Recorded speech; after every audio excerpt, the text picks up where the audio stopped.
Hi, RayMakers, RayDiants, bros and sis, and my lovely haters. Today I'll be showing you something that a lot of musicians rarely show anyone, which is our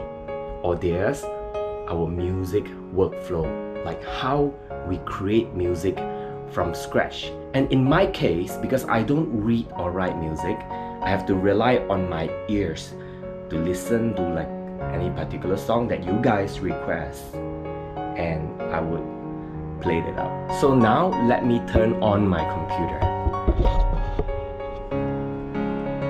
So this is the Aries X from ILLEGEAR.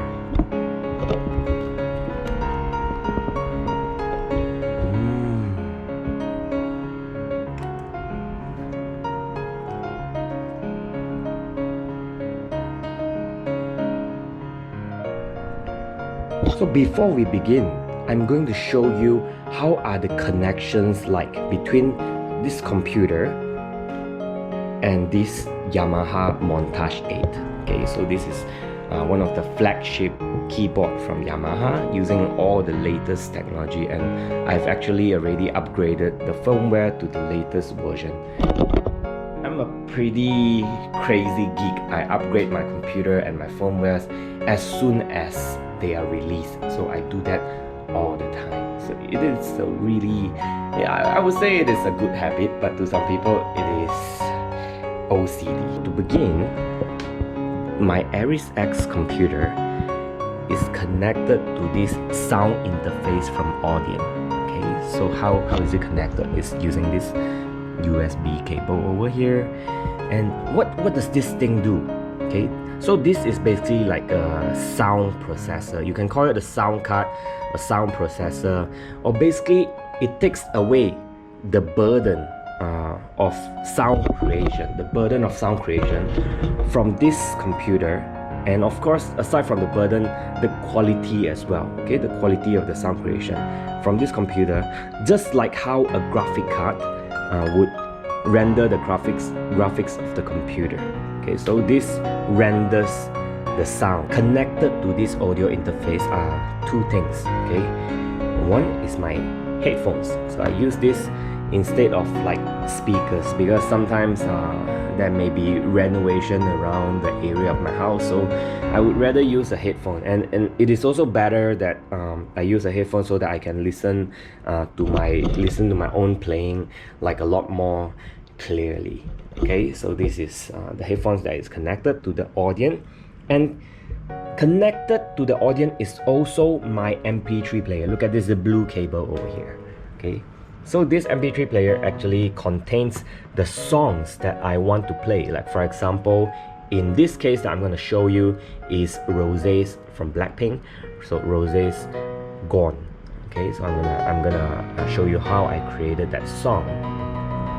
So, and of course, connected to the computer is my keyboard. So this cable over here connects to the MIDI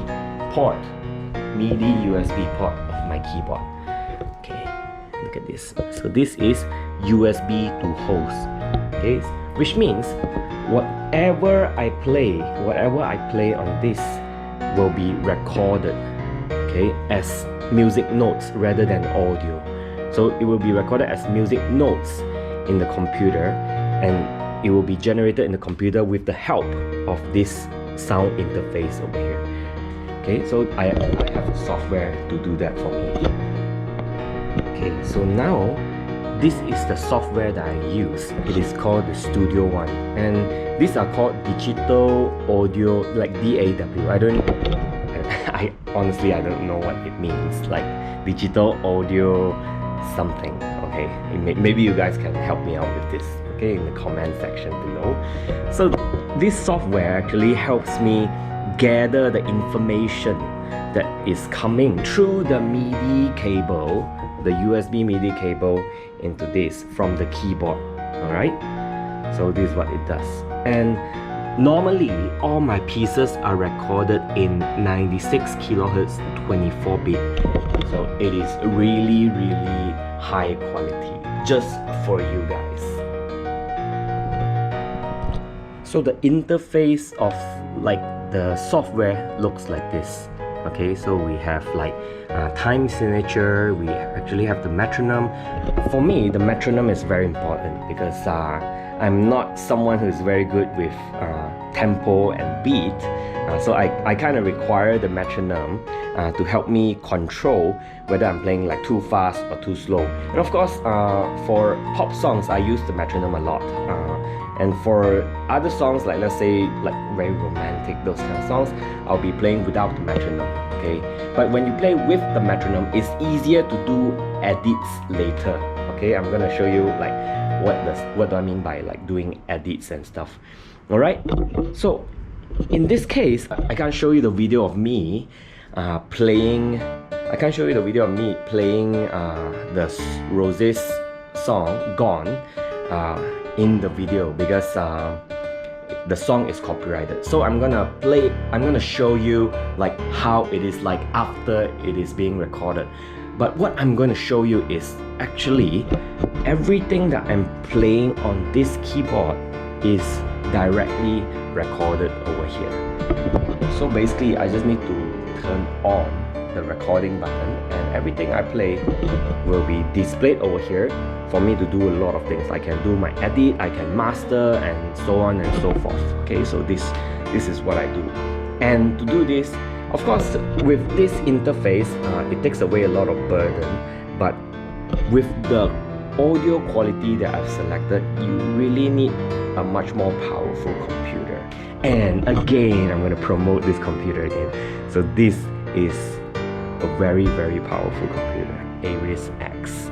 Okay, now let's talk about the workflow. What I do in the beginning before I play any of the songs or any of the covers you guys requested. Okay, I will find out the tempo first. So I would listen to the music. Or play it alongside, or I play this alongside on this interface over here, and I listen, and I play the metronome together alongside with the music, so I can find out what is the tempo of it. And of course, to some people, there are software that helps them do that, but I'm not so sophisticated, and you guys even say that I'm a bot, and I don't even know how to do this simple stuff, so yeah, sorry. Okay, so over here I can adjust my tempo. I'm not so sure if you can see it. Now it's 120. I can adjust, let's say 140, 142. So I will adjust it based on the original tempo of the music.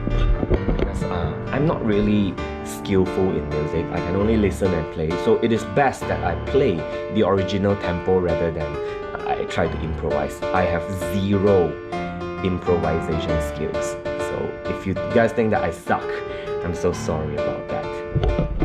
After finding the tempo of the music, okay, in this case I'm just gonna put 120.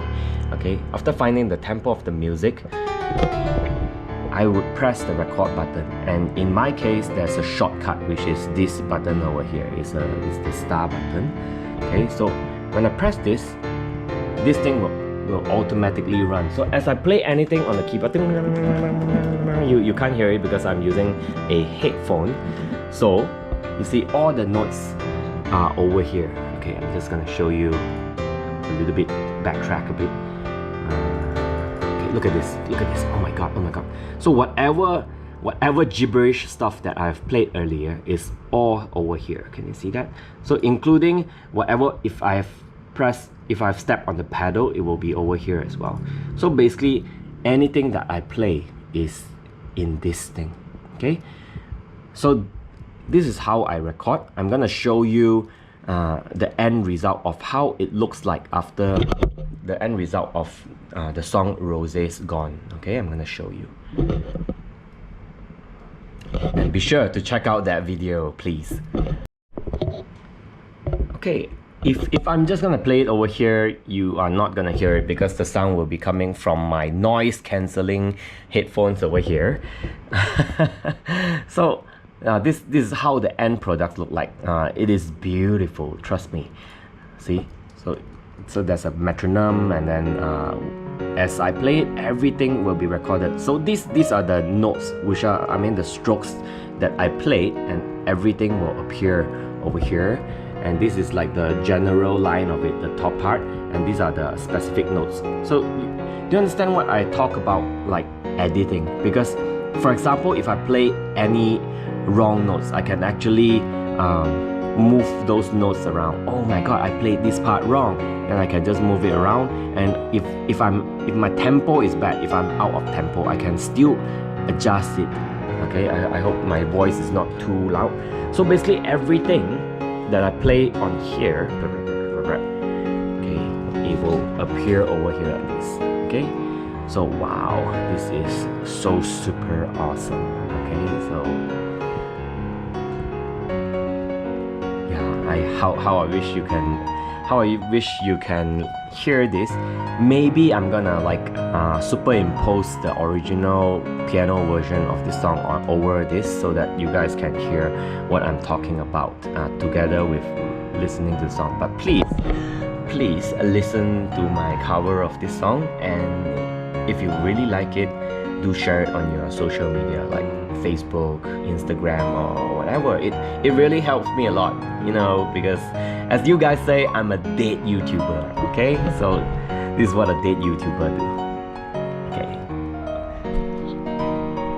after the audio is being done recording, okay, so look, oh my god, so there's actually a lot of work put into each and every song. So don't think that I can just come up with this like easily.